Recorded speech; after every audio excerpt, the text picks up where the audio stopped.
This book is called The Elephant's Child by Rudyard Kipling.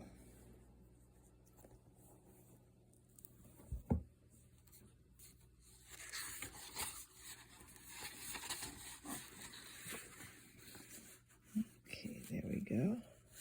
Doesn't look much like an elephant, does it? The Elephant's Child.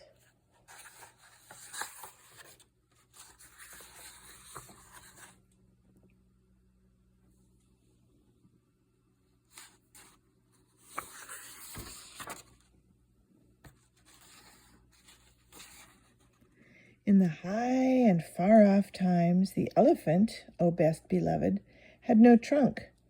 He had only a blackish, bulgy nose, as big as a boot, that he could wriggle about from side to side, but he couldn't pick things up with it.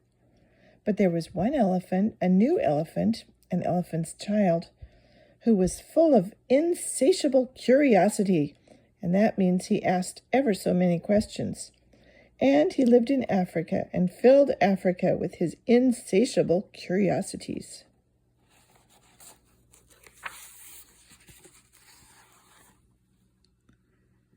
He asked his tall aunt, the ostrich, why her tail feathers grew just so.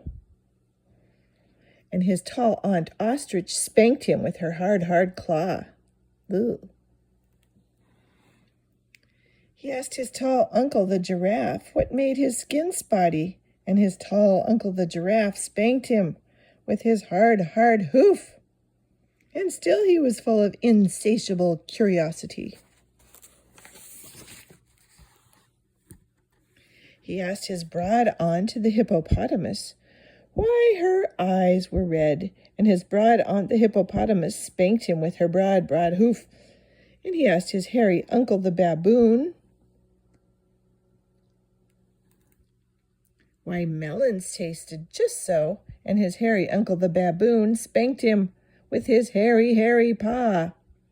And still he was full of insatiable curiosity. He asked questions about everything he saw, or heard, or felt, or smelt, or touched, and all his uncles and aunts spanked him. And still he was full of insatiable curiosity.